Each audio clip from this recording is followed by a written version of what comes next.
Welcome to part 1 of Prime Lecture series by Prime Learning. In this lecture, we are going to cover Class 10 Science Chapter 1 Chemical Reactions and Equations. I will make sure that by the end of this lecture, every one of you will be able to give answers to any questions asked from this chapter instantaneously. And also, there are many practice questions uploaded in this channel. So after completing this lecture, I highly recommend you to try those out. So without any further delay, let's get started. From the name of this chapter, it is clear that this lesson is all about chemicals, chemical reactions and chemical equation. So let's just quickly revise what we have learned in the earlier classes about these reactions.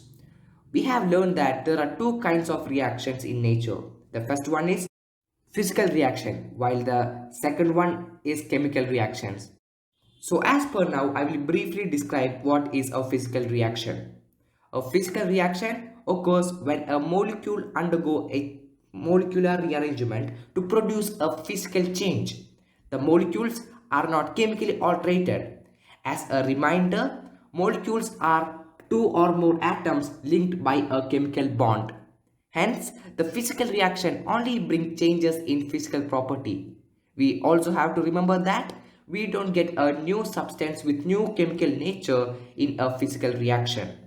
For example, ice, water and water vapor all look different and show different physical property. But deep inside, they are all chemically the same. Now, let's jump into chemical reactions. So, what is a chemical reaction? A chemical reaction can be defined as a process in which it includes breaking and making of bonds between different atoms to produce substances of new property. So, there are some important points to remember about chemical reaction. The first one is, in a chemical reaction, a new substance is formed which is completely different in properties from the primary one. In a chemical reaction, there has to be an occurrence of rearrangement of atoms.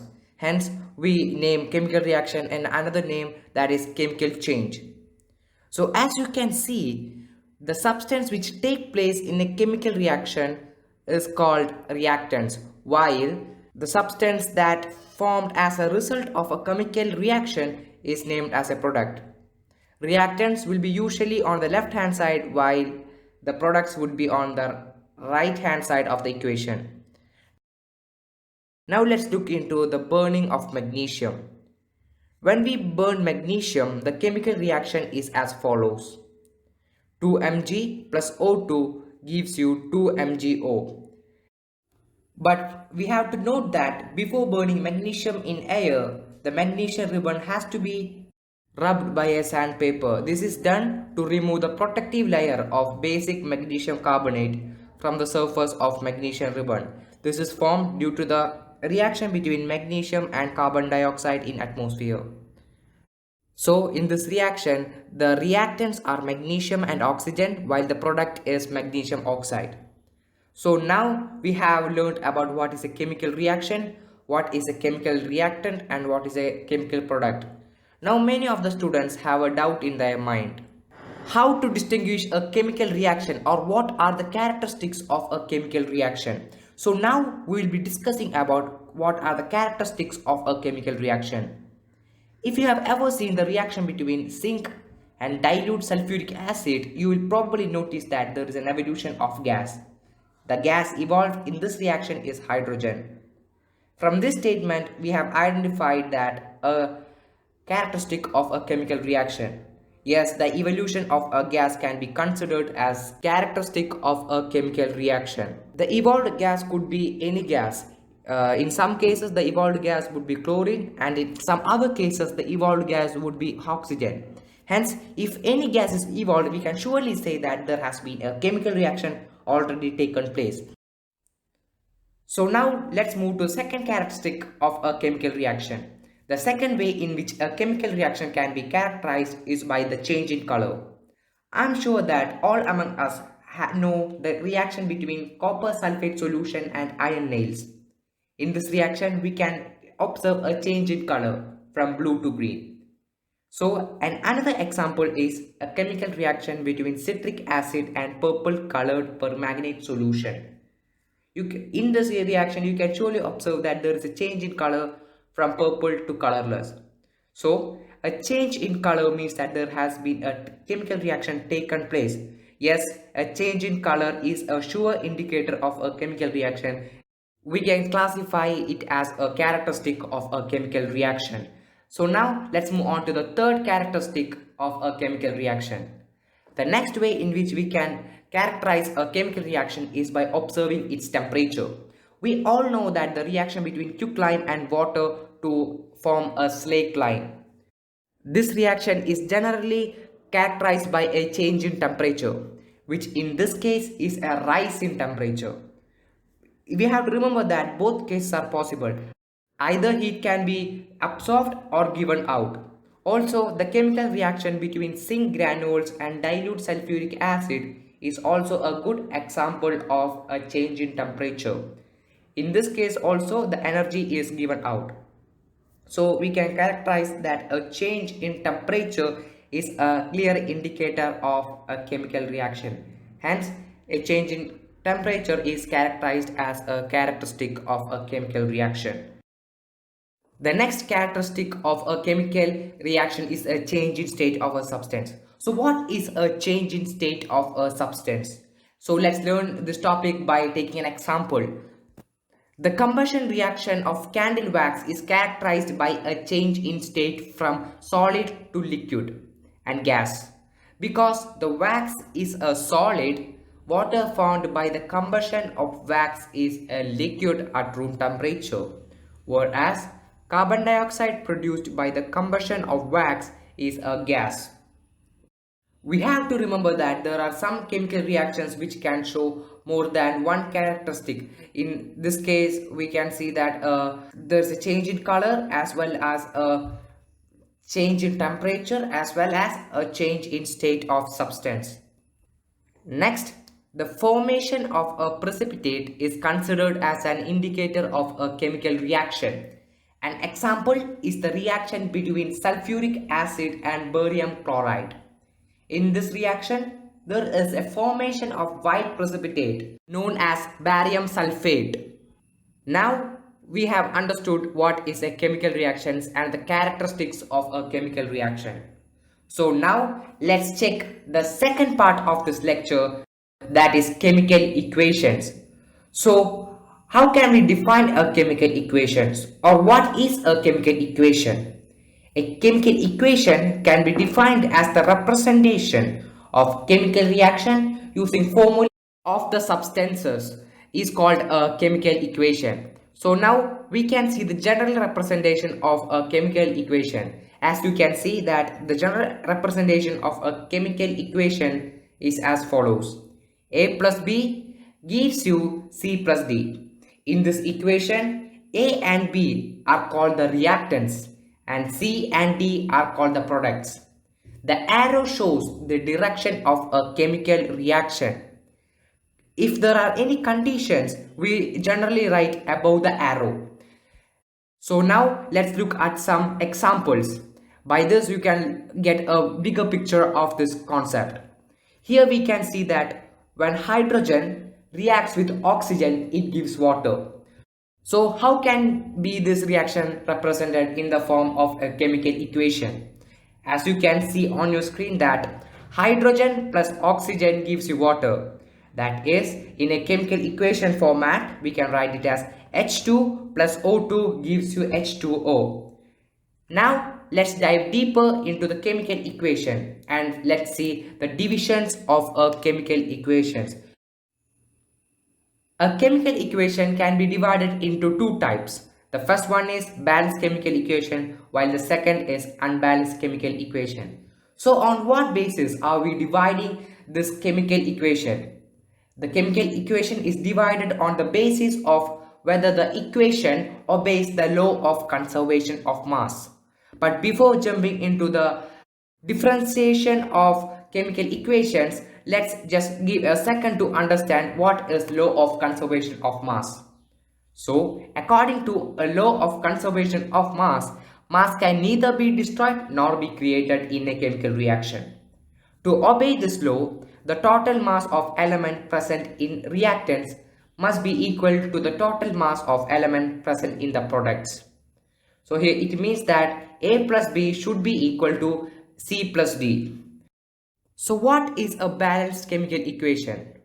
A balanced chemical equation has the number of atoms of each element equal on both sides. So now let's just quickly take an example.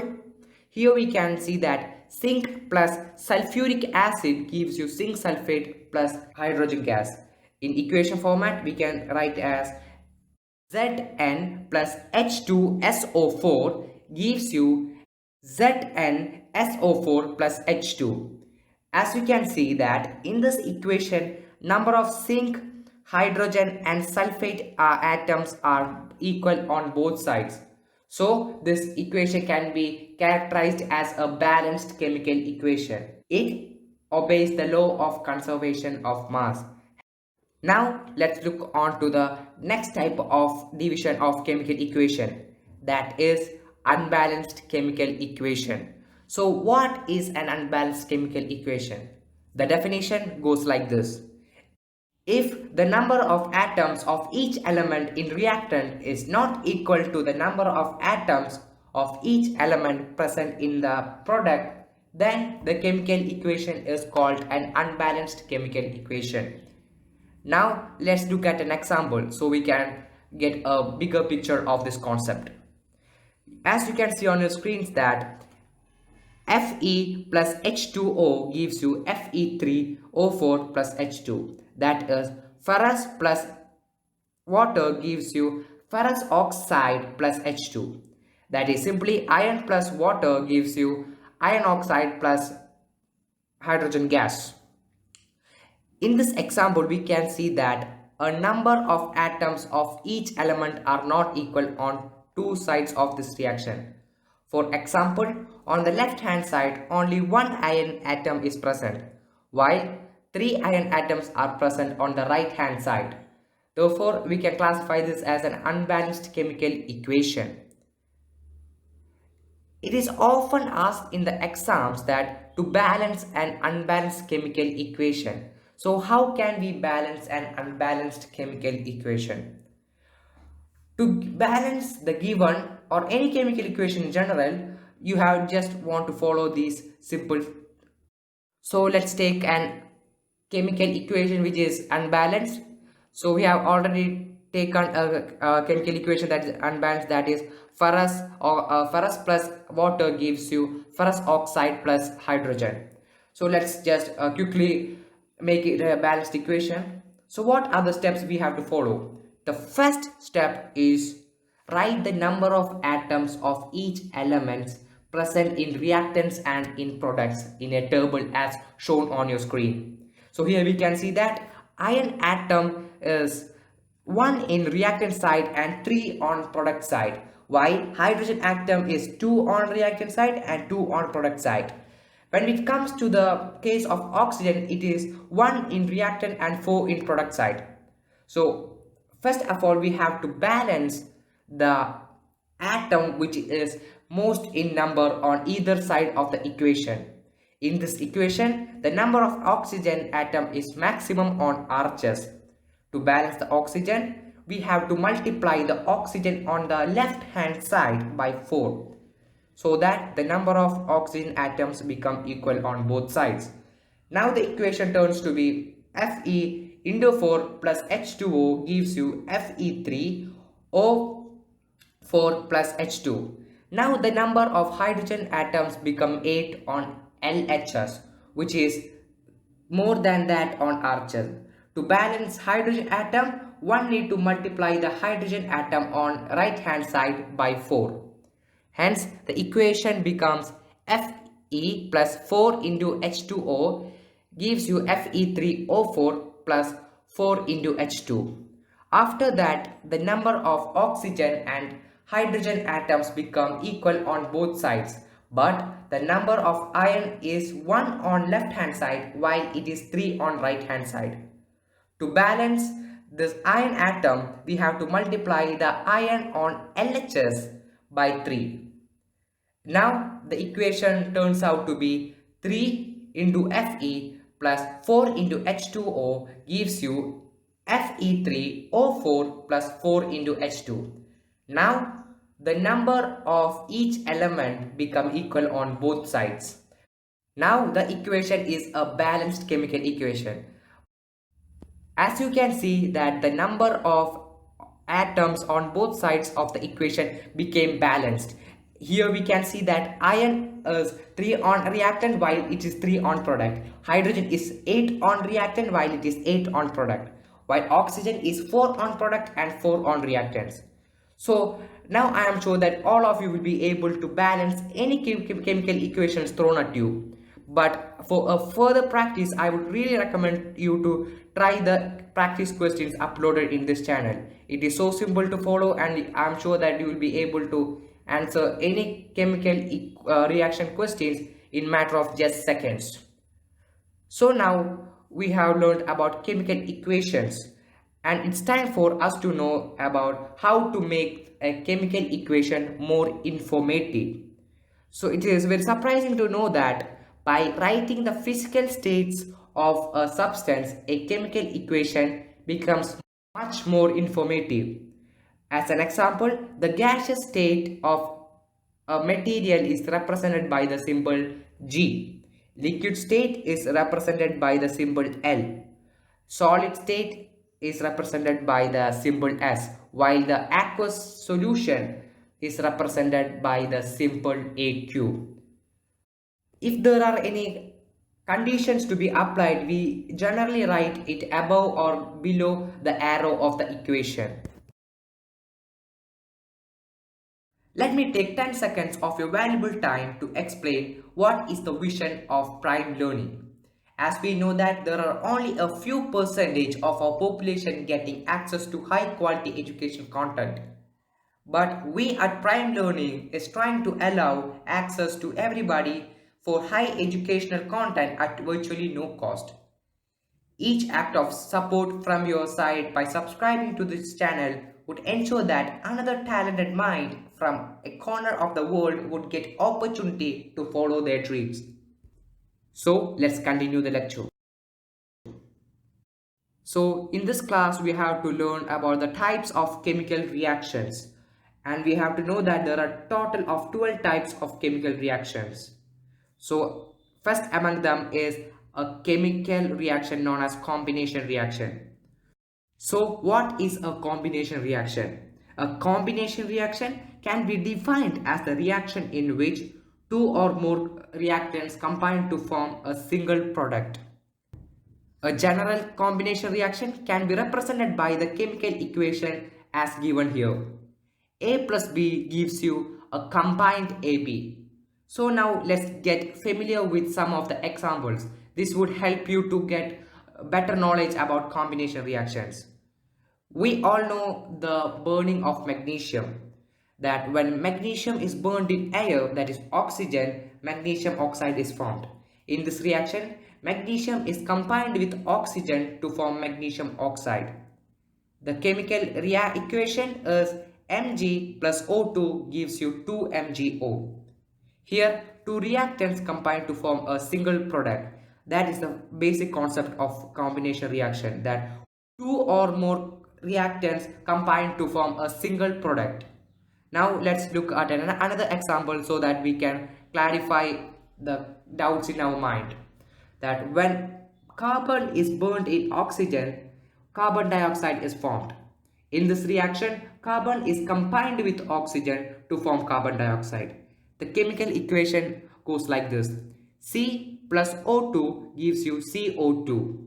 Here also, carbon and oxygen, that are two reactants, combine to form a single product, that is carbon dioxide. Now let's move on to the third type of chemical reaction, that is decomposition reaction. So let us see what is a decomposition reaction. A decomposition reaction can be defined as the reaction in which one compound decomposes into two or more compounds or elements. Remember that a decomposition reaction is just the opposite of a combination reaction. Here, a single reactant decomposes into two or more products. The general representation of a decomposition reaction can be represented as follows. A combined AB breaks down into A plus B. So what are the examples of a decomposition reaction? The first one is the heating of calcium carbonate. So when calcium carbonate is heated, it decomposes into calcium oxide and carbon dioxide. The chemical equation goes like this. When calcium carbonate on heating turns into calcium oxide plus carbon dioxide. The next example is the decomposition of ferric hydroxide on heating. When ferric hydroxide is heated, it decomposes into ferric oxide and water. Here we can see that a single reactant, that is ferric hydroxide, decomposes into two products, that is water and ferric oxide. Again, we have to remember that the decomposition reaction is divided into three groups, that is thermal decomposition reaction, electrolytic decomposition reaction, photolytic decomposition reaction. So now let's look each one by a clear focus on the definition. Decomposition reaction can be defined as the decomposition of a substance on heating. It's that simple. So now let's just quickly look at an example, that is example of lead nitrate on heating. When lead nitrate is heated, it turns into lead oxide and nitrogen oxide plus oxygen gas. Now it's time for us to look at what is an electrolytic decomposition. The definition of an electrolytic decomposition goes like this. The reaction in which compounds decomposes into simpler compounds because of passing of electricity is known as electrolytic decomposition. There is another name for the same reaction, that is electrolysis. So now let's take an example of electrolytic decomposition. When electricity is passed in water, we know that it decomposes into hydrogen and oxygen. Hence, we can classify that as an electrolytic decomposition. Now let's look at the decomposition of water. When H2O, that is water, is treated with electricity, it decomposes into H2 gas and O2 gas, that is simply hydrogen and oxygen. So now let's move on to the third type of decomposition reaction, that is photolysis or photochemical decomposition reaction. The definition of photochemical decomposition reaction goes like this. The reaction in which a compound decomposes because of the act of sunlight. The example for a photolysis is when silver chloride is put in sunlight, it decomposes into silver metal and chlorine gas. The reaction is 2AgCl, that is silver chloride. When heated in the presence of sunlight, it turns into silver metal plus chlorine gas. The above reaction is also used in the mechanism of black and white films. Photographic paper, that is simply a black and white photograph, has a coat of silver chloride on its surface, which turns into grey when exposed to sunlight. It happens because silver chloride is colorless while silver is a grey metal. We have seen that people holding the film against the sun so that the silver chloride will get decomposed and turns into silver metal and chlorine gas. Hence we can see the white and black distinguishedly. Now let's move on to the third type of chemical reaction, that is a displacement reaction. So what is a displacement reaction? The displacement reaction can be defined as a reaction in which a more reactive element displaces a less reactive element from its compound. A displacement reaction is also known as a substitution reaction or a single displacement reaction. The general representation of a displacement reaction goes like this. A plus combined BC gives you AC, that is combined plus B. The displacement reaction takes only when A is more reactive than B. If B is more reactive than A, then A will not displace C from BC and the reaction will not be taking place. So now let's check at some examples so we can get a better concept about a displacement reaction. When zinc reacts with hydrochloric acid, it gives out hydrogen gas and zinc chloride. So the equation is like this: zinc plus 2HCl, that is hydrochloric acid, gives you ZnZl2, that is zinc chloride, plus H2, that is hydrogen gas. Here we can see that when hydrochloric acid reacts with zinc, it gives hydrogen gas and zinc chloride. Hence, there is a displacement of a less reactive element by a greater reactive element. Let's check at another example, that is the example of zinc and copper sulfate. When zinc reacts with copper sulfate, it forms zinc sulfate and copper metal. That is, the reaction can be represented by zinc plus copper sulfate gives you zinc sulfate plus copper. Here also we can see that zinc displaces copper from its salt solution. Hence, the zinc is a greater reactive element while copper is a less reactive element. Now let's move on to the fourth type of chemical reaction, that is a double displacement reaction. So what is a double displacement reaction? A double displacement reaction can be defined as the reaction in which ions are exchanged between two reactants forming a new compound. This type of reaction is known as double displacement reaction. The general representation of such reactions is as follows. Combined AB when reacted with combined CD gives you combined AC plus combined BD. Now let's look at some examples of double displacement reaction. When the solution of barium chloride reacts with the solution of sodium sulfide, a white precipitate of barium sulfide is formed along with the formation of sodium chloride. Here we can see the exchange of ions, that sodium got exchanged with the chloride while barium got exchanged with the sulfide. Hence, it resulted in the formation of barium sulfate and sodium chloride. Here we also have to note that double displacement reactions in which a precipitate is formed is also known as a precipitation reaction.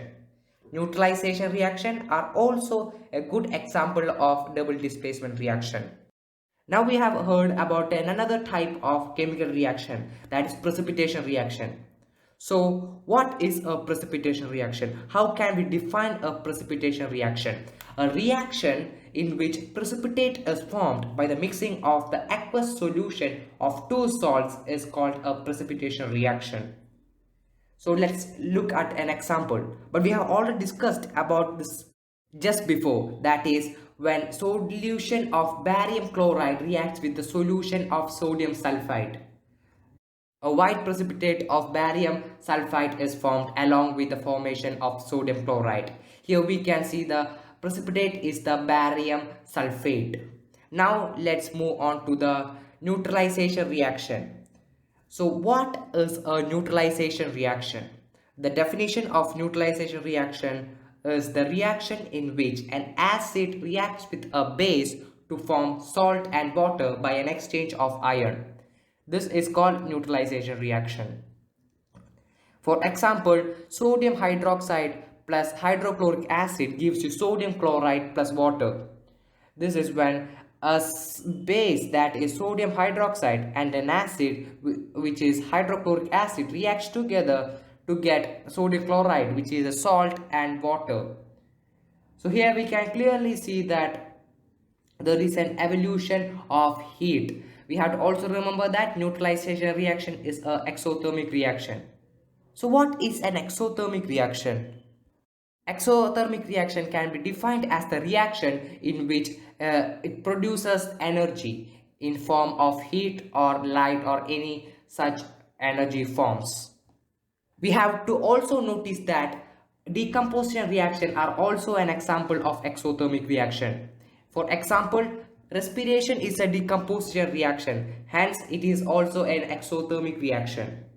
So let's look at the equation of respiration. It is often asked in the exam, so be sure that you have learned it very carefully.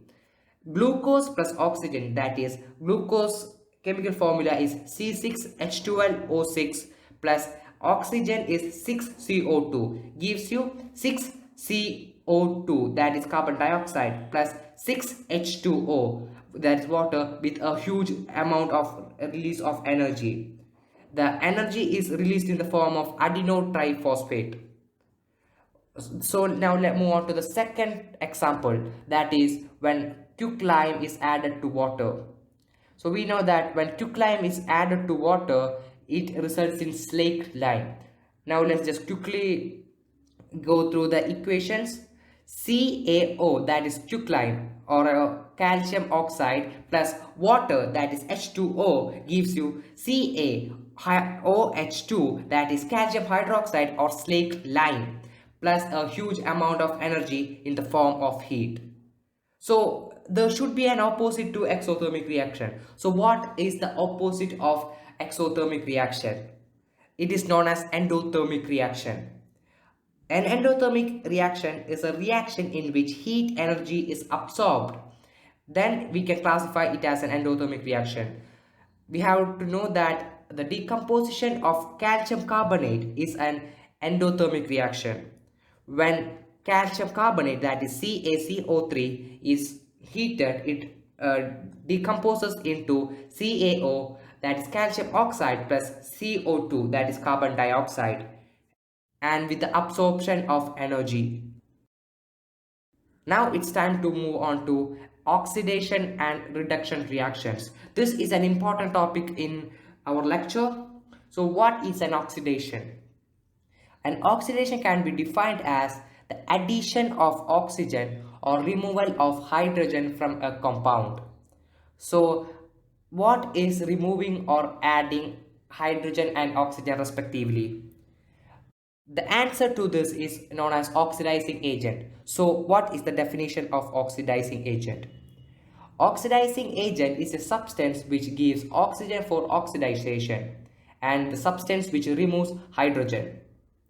Now let's move on to the reduction reaction. So what is the definition of reduction reaction? So reduction reaction can be defined as the addition of hydrogen or any metallic element or removal of oxygen or any non-metallic element from a compound. The compound or element which goes under reduction is called the reduced agent. So now let's look at what is a reducing agent. The substance which gives hydrogen for reduction or the substance which removes oxygen for reduction is known as reducing agent. So now look at a reaction in which both oxidation and reduction take place simultaneously. Such reactions are called redox reactions.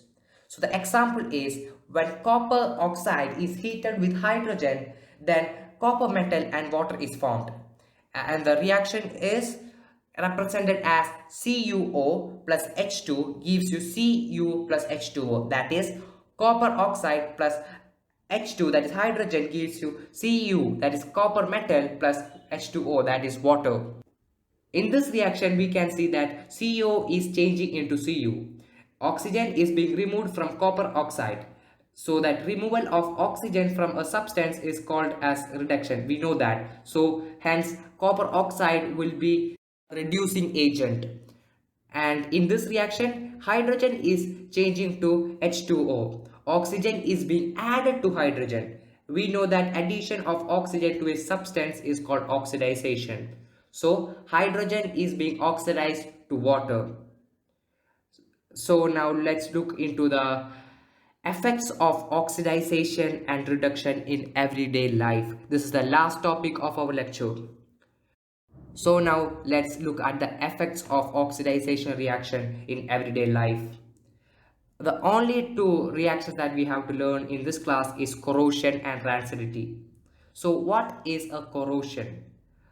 A corrosion is defined as the process of slow conversion of metals into their undesirable compounds due to their reaction with oxygen, water, acids, gases present in the atmosphere.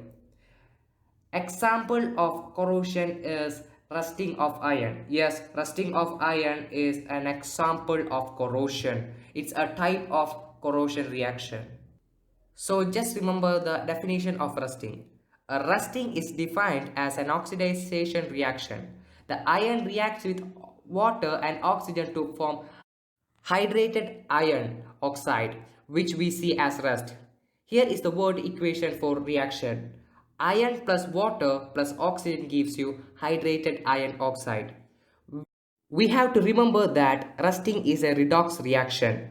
Corrosion, that is rusting, weakens the iron and steel objects, and the structures such as railing, ships, etc. cut short their life. So what are the methods to prevent rusting? If we are not going to prevent rusting, then the life that we live today is not at all possible. So what are the methods of preventing rusting? The first one is by painting. The second way in which we can prevent rusting is by greasing and oiling. And third one is galvanization. So the fundamental basis of all these three prevention is the same. That is coating a metal with a paint or enamel that provides a barrier between the metal and moisture in the atmosphere, so that there could be no reaction taking place between the moisture outside and the iron metal trapped inside the paint. So now let's look at the next type of corrosion of metal, that is the corrosion of copper. We know that copper objects often lose their luster and shine after some time. This is because of the surface of these objects acquire a green coating of basic copper carbonate, which is due to when it exposed to air for a long time. So the reaction goes like this. When 2Cu, that is copper, when reacted with CO2 in moist air plus oxygen plus hydrogen gives CuCO3 dot Cu hydroxide, that is basic copper carbonate, which is green in color. So now let's move on to the third type of corrosion of metal, that is corrosion in silver metal. The surface of silver metal gets tarnished, that is becoming dull on exposure to air. This is due to the formation of a coating of black silver sulfide. Due to formation of a coating of black silver sulfide on its surface by the action of hydrogen sulfate gas present in the air. So the reaction can be represented by the following equation. 2Cu, that is silver, plus H2S, that is hydrogen sulfide, gives you Ag2S, that is silver sulfide, that is black in color, plus H2 gas, that is hydrogen gas. Now let's move on to the second type of effect of oxidation in everyday life, that is rancidity. So what is rancidity? I am sure that you have often experienced that the taste and odor of a food material containing fat and oil changes when they are exposed to air for a long time. This phenomena is known as rancidity. It is caused due to the oxidation of fat and oil present in the food materials. So what are the methods to prevent rancidity? The first one is by adding antioxidants. We know that antioxidants are the compounds that inhibit oxidation. Then the next method is by vacuum packaging. Then by replacing air by nitrogen. So why are we vacuum packaging and replacing the air by nitrogen? We know that only in the presence of oxygen the food materials get rancid. So if there is no material to get acted on, then it won't rancidified. We also know that nitrogen is a noble gas. That means it won't react with any materials. It only often reacts to some materials only under high conditions.